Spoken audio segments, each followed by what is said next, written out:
A teologia da prosperidade diz que se você é crente, você vai ser bem-sucedido aos olhos deste mundo, você vai ser rico.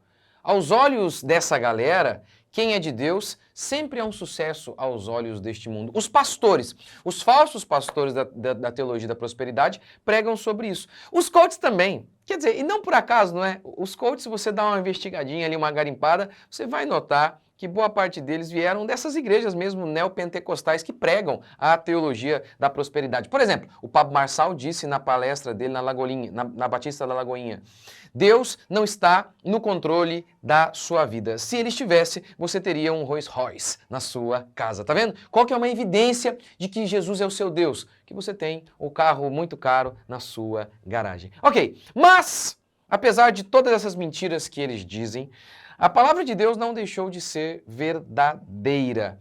E o que Deus promete ao seu povo é muito mais do que essa galerinha promete. Eu vou mostrar para você hoje aqui.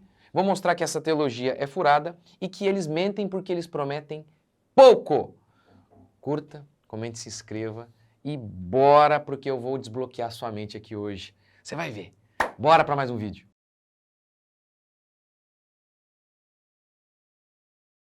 Tá, então vamos primeiro refutar a teologia da prosperidade, que diz o seguinte, se você é crente, você será sempre rico. Todos os crentes que de fato forem fiéis serão ricos e um sucesso aos olhos do mundo. O primeiro grande exemplo é Lázaro, da parábola que Jesus contou.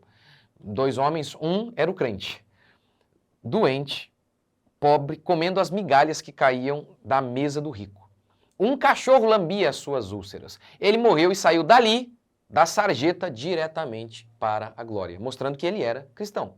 E mesmo assim, terminou seus dias de maneira cruel e terrível. Mas vamos pegar um outro exemplo, que alguém poderia ainda dizer assim, não, ele era crente, mas ele não teve uma vida de fé, uma vida correta. Mas então tá bom, vamos pegar aqui Hebreus. Hebreus cita 2 listas de homens que andaram pela fé. A primeira lista fala de homens que, pela fé, fecharam a boca de leões. Homens que, pela fé, oraram e mortos ressuscitaram. Puseram em fuga exércitos de inimigos. É isso que a gente vê aqui, ó. Os quais, por meio da fé, subjugaram reinos, praticaram a justiça, obtiveram promessas, fecharam a boca de leões, extinguiram a violência do fogo, escaparam a fio da espada, da fraqueza tiraram força, fizeram-se poderosos em guerra, puseram em fuga exércitos de estrangeiros. Então, essa é a primeira lista. Tá vendo o tanto de coisas poderosas que esses homens fizeram por meio da fé? Agora, vejamos outra lista de homens que agiram pela fé também. Alguns foram torturados, não aceitando seu resgate.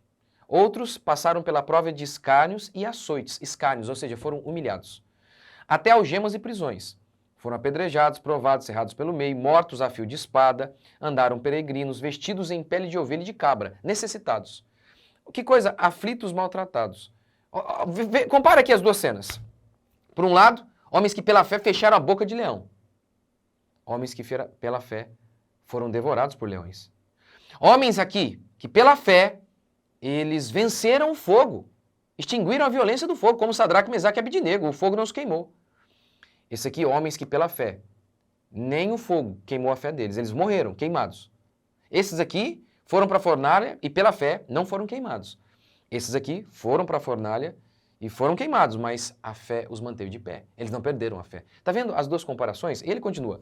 Ora, todos estes obtiveram bom testemunho por sua fé, não obtiveram, contudo, a concretização da promessa. Ora, todos esses obtiveram bom testemunho por sua fé, contudo, não a concretização das promessas. Eles não viram tudo acontecer aqui ainda.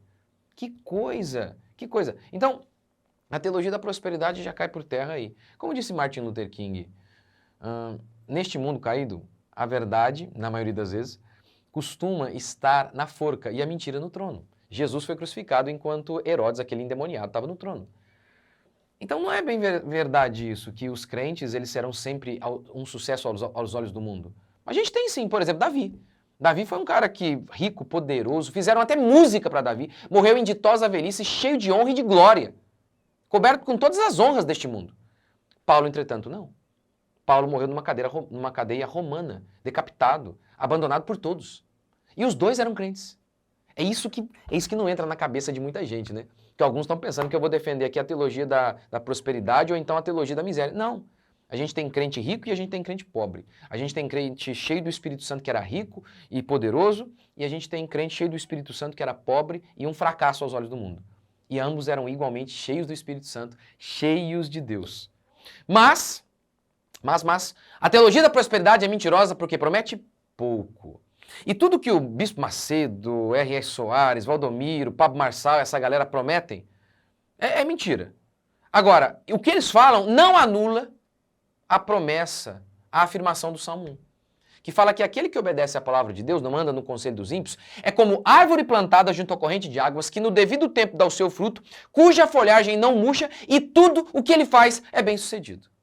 Quem é fiel à palavra, tudo o que ele faz é bem sucedido. Mas, pastor, você acabou de citar aqui alguns exemplos de pessoas que foram um fracasso aos olhos do mundo. Não importa. Não importa a circunstância que um crente fiel à palavra ele enfrente. No final, até o seu fracasso não será fracasso. Quer ver? Paulo, por exemplo. Paulo disse assim: a minha prisão, as minhas algemas têm contribuído para o progresso do evangelho. As minhas cadeias se tornaram conhecidas de toda a guarda romana. Que coisa! O que ele está dizendo aqui, gente? Justamente porque ele estava preso, o seu serviço, ele mistura aqui todas as coisas, tá? A prisão dele com a prisão dele a Cristo. Ele diz assim, olha, as minhas cadeias têm servido para o progresso do evangelho. Ou seja, o fato de que ele está preso na cadeia e ao mesmo tempo preso a Cristo, naquele lugar, aquilo Deus estava usando para que o evangelho progredisse, prosperasse. Olha que coisa! É um aparente fracasso, ele está preso, mas Deus estava usando o fracasso. Tá vendo? O crente, ele é bem sucedido até na cadeia. Tá vendo? É muito mais do que prometem o Bispo Macedo, Pablo Marçal. A promessa do evangelho é muito maior. Na teologia da prosperidade, você só é vencedor se tiver com muito dinheiro no bolso e sendo coroado aos olhos do mundo. Paulo está na cadeia e ele é bem sucedido. Como José, lembra de José? José é vendido por seus irmãos o entregam. E diz o texto bíblico que o Senhor era com ele. Na casa de Potifar, o Senhor era com ele. Na cadeia, ele é honesto e por conta de sua honestidade, o que acontece com ele? Ele é jogado na cadeia. Ele não quer, ele não aceita se deitar com a mulher de Potifar. Por isso, por sua fidelidade, o que ele colhe imediatamente? Ele vai para a cadeia. Mas diz o texto, ali o Senhor era com ele. O crente, mesmo traído, jogado injustamente numa cadeia, até na cadeia ele é bem sucedido. É um negócio assustador. Assustador. Jó perdeu tudo. E aí ele diz, depois de perder seus filhos, sua saúde, seus bens, ele diz assim, antes de perder tudo, de sofrer, antes eu te conhecia de ouvir falar. Agora os meus olhos te veem. Até o fracasso dele não foi fracasso, porque até a morte trouxe vida, até as perdas trouxeram ganho para ele. Como Paulo diz, pobre, mas enriquecendo a muito. Até pobre, ele é rico. É como árvore plantada. Veja bem, o salmista não diz assim, que o crente que é fiel à palavra será como árvore plantada junto à corrente de águas. Ele não diz isso, ele diz que é. Ou seja, nós já somos abençoados. A bênção de Deus já está sobre nós. Lembra de Paulo, lá aos Romanos? Lembra? Paulo diz assim, quem nos separará do amor de Cristo? E ele começa a citar um monte de sofrimento. Angústia, perseguição, fome, nudez, perigo, espada. E aí ele conclui assim, ó, por amor de ti somos entregues à morte todos os dias. E aí ele conclui, em todas estas coisas, porém, somos mais que vencedores. Pobreza, nudez, espada, em todas estas coisas. Pobreza, sofrimento, fome, perseguição, angústia. Em todas estas coisas. Que coisa? Não é apesar destas coisas, ele diz em todas elas. Ou seja, até no meio da angústia, até no meio do perigo, de espada, de fome, de nudez. Até nisso, ele é mais que vencedor. O pessoal da teologia da prosperidade mente ou não mente? Tá vendo como que eles prometem pouco? Prometem muito pouco. Afinal, se sentir um vencedor e bem, com a alma satisfeita, com muito dinheiro no banco, é qualquer um, é. Mas veja, Davi, puseste mais alegria no meu coração do que a alegria deles, quando lhes há fartura de cereal e de vinho. E isso aqui é muito mais poderoso. E veja, eu não estou dizendo que fome, nudez é uma coisa legal. Não, é ruim. É ruim. Passar necessidade é ruim, é sofrimento. Paulo está descrevendo aqui como sofrimento. Por isso o Evangelho é tão poderoso, porque mesmo em meio aos sofrimentos, Deus é com o seu povo está de cabeça erguida, o seu povo está cheio da alegria que vem do Senhor, transbordando de vida, como Estevão, que estava sendo apedrejado e o rosto dele brilhava como de um anjo, com a glória de Deus resplandecendo nele. Isso é glorioso. Puseste mais alegria no meu coração do que a alegria deles quando lhes há fartura de cereal e de vinho. É isso que é o Evangelho. É muito mais do que prometer a você que você se sentirá um vencedor com dinheiro no banco. Qualquer um se sente assim. Mas aqui não.